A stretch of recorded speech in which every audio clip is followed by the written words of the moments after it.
The ice inside the arena at the 2026 Winter Olympics in Milan felt different that night. It was the final group of the women's free skate.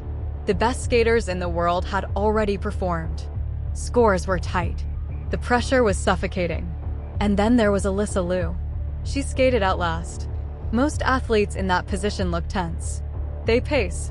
They avoid eye contact. They whisper to coaches.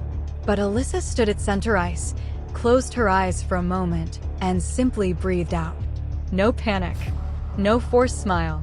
No perfect ice princess expression. When the first notes of Edge of Glory by Lady Gaga echoed through the arena, she didn't look like someone fighting for her life. She looked like someone who had already won it back. The skate that silenced doubt coming into Milan, the questions followed her everywhere. Can she really come back after 2 years away? Is she still technically strong enough? Was retiring at 16 the end of her peak? Coaches around the world preach the same formula. Train harder, start younger, never stop, never step away. In elite figure skating, breaks are seen as weakness. Time off is dangerous. Momentum is everything. Alysa Liu ignored all of that. And on that Olympic ice, she proved why. Her jumps were clean and controlled. She didn't attempt reckless quads just to impress. Instead, she chose a smart layout built around execution and consistency. Each landing flowed smoothly. Her spins were centered and fast. Her footwork had clarity and confidence. Technically, it was one of the most efficient performances of the night. But what truly stood out wasn't the base value. It was her presence. Between elements, she wasn't frozen in concentration. She was performing. She made eye contact with the crowd. She moved with intention. She looked like she was enjoying herself, something rarely seen in an Olympic final. By the time the music built into its final chorus, the arena was already on its feet. She hit her last pose, and Milan exploded. Ending a 24-year wait when her score appeared, it was enough. Gold. With that moment, Alysa Liu became the first American woman since Sarah Hughes in 2002 to win Olympic gold in women's singles. For 24 years, the United States had watched Russian and Japanese skaters dominate the podium. The drought felt endless. Talented American skaters had come close, but none had broken through. Until now. But this wasn't just about ending a medal drought. It was about rewriting the path to get there. The child prodigy long before Milan crowned her Olympic champion, Alysa was known as a prodigy. At just 13 years old, she became the youngest U.S. national champion in history at the United States Figure Skating Championships. She was the first American woman to land a triple axel and a quad in the same program. Her talent was undeniable. Her father invested heavily in her career. Her schedule revolved around early morning practices, travel, and competition. She was homeschooled.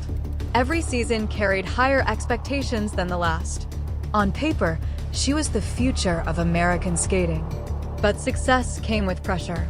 By the time she competed at the 2022 Winter Olympics in Beijing, she was only 16. She finished 6th, a respectable result for a teenager. But internally, she was exhausted. Later, in interviews with outlets like BBC and CNN, she admitted something shocking. She wasn't dreaming about future podiums in Beijing. She was thinking about quitting. She has said she low-key really hated skating at that point. Not the feeling of moving on the ice, but the pressure, the expectations, the system that treated her like a project instead of a person.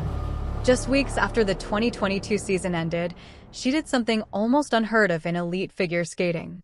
She retired. At 16. No dramatic injury. No public scandal. She simply walked away. The break that changed everything. Most experts assumed that was the end. Figure skating history is full of young stars who peak early and disappear. The sport is brutal on the body. Once you step away, it's nearly impossible to return at the same level.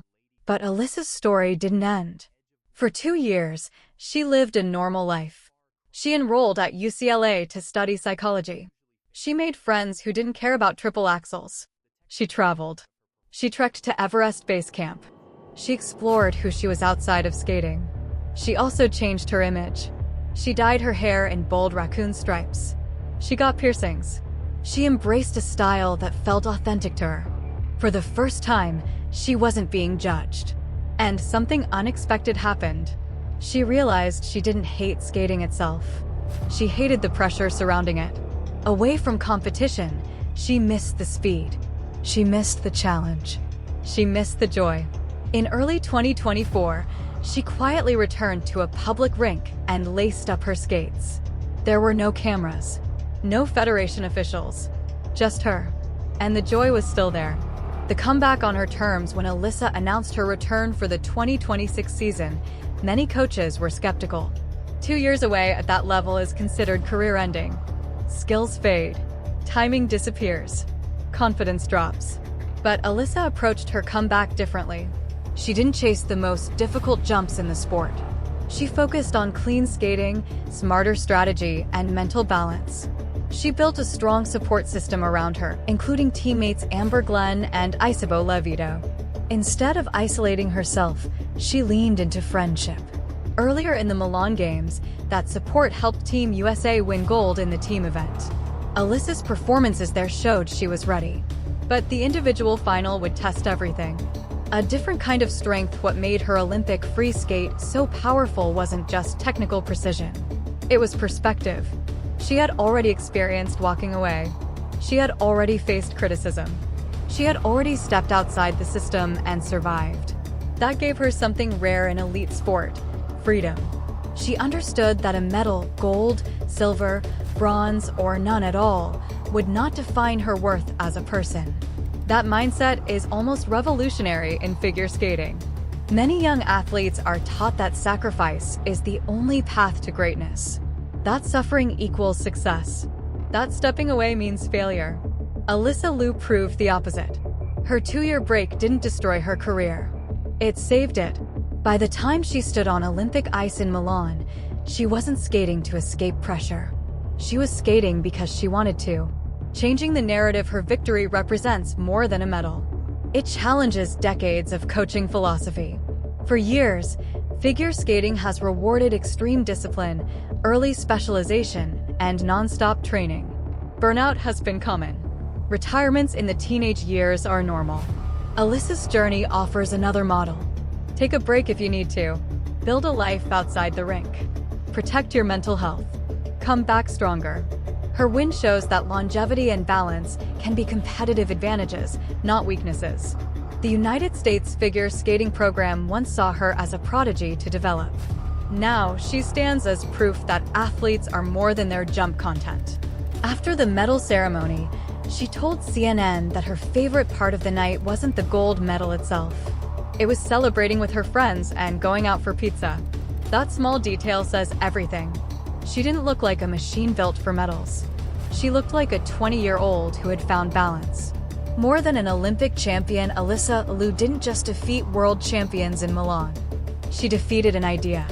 The idea that stepping away ends your career. The idea that you must suffer constantly to succeed.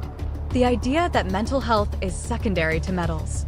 By breathing calmly at center ice, by skating to music she loved, by choosing quality over chaos, she made a statement bigger than the score. Her gold medal ended a 24-year drought for American women. But more importantly, it opened a new chapter in the sport. She proved that greatness isn't about how much pressure you can survive. It's about having the courage to choose your own path, and then skating it without fear. In Milan, under the bright Olympic lights, Alysa Liu didn't just win gold.